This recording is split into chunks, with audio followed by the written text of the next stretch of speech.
and I'm using UPeak on here, and I'm opening up an AMA about, not AMA, but a Q&A about the Samsung Galaxy J3 for Boost Mobile, which, honestly, to kind of like start this off, I gotta say this is a pretty swell device, and I'm actually quite surprised by Samsung in the fact that they built a really good budget device. I really must say.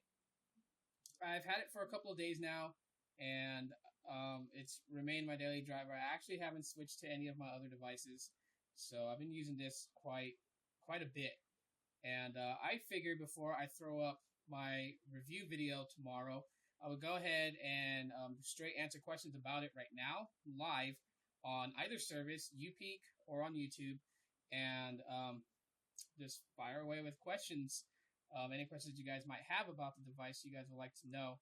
Now, I'm not going to know everything about it just yet because I'm still currently messing around with it. I'm still learning more and more about this particular device. But so far, to start this off, is that my experience has been really refreshing, actually.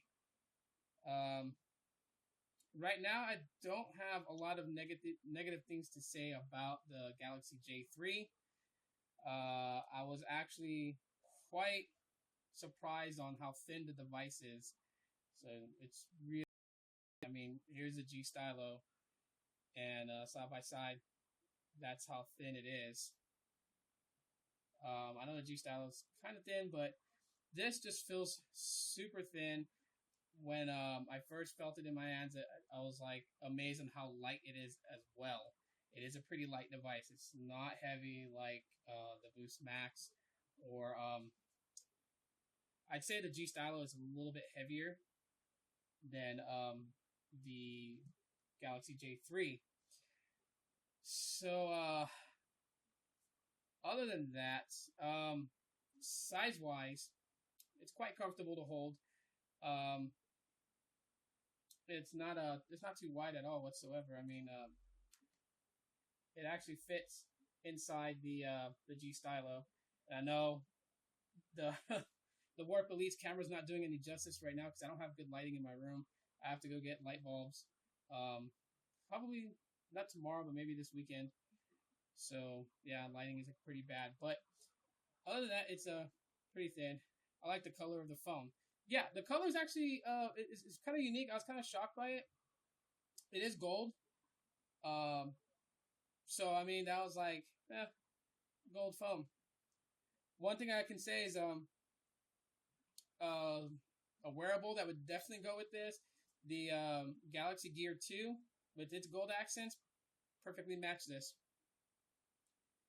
So if you want to rock a wearable with this, that's actually gonna be quite cool. Is the Warp Elite still superior? I'm gonna have to say the Galaxy J3 is pretty much on par, and at some points is slightly better. The places that how much is it? $179.99, so $180. But what I mean by it being just slightly a little bit better than the Warp Elite is like the Warp Elite is a great phone, still one of the most powerful budget devices on Boost Mobile for 2015. And that's budget. That's not comparing it to the Galaxy S6, the Galaxy S6, or the iPhone 6s or any of those. Okay, just budget, which is under $200. The Warp Elite is still pretty good, but I was actually quite amazed by the camera quality on this. It's 2 megapixels in the front and 5 megapixels in the rear. And the first thing that comes to mind is, crappy photos. That's actually not the case. It's not super superior, like refined photos. But for 5 megapixels in the rear, 2 megapixels in the front, it's quite good at taking pictures. So, if you're like one of those people that's like really nitpicky about photos, then maybe you won't see it that way. But, hey, how's it going?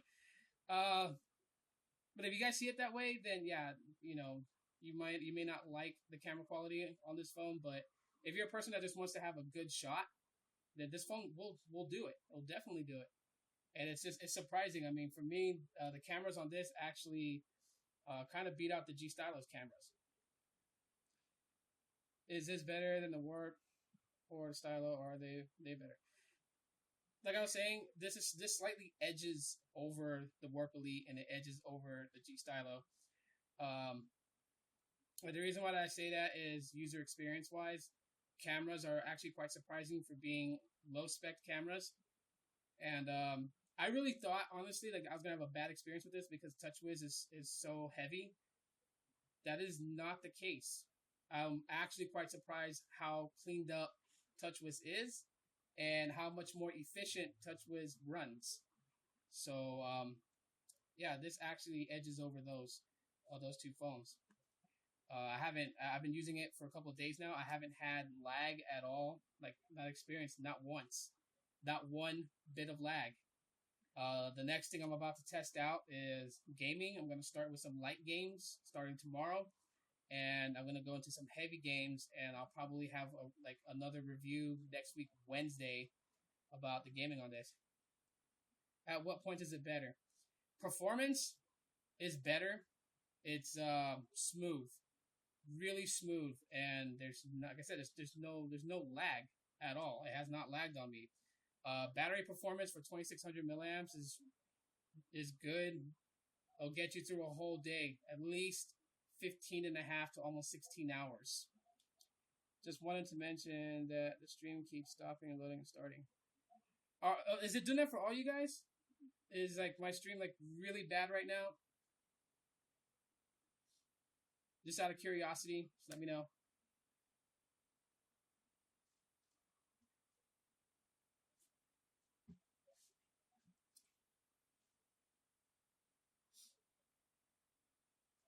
You guys want to? Anyone else besides CV Tech having like my stream actually stopping and buffering and then going again?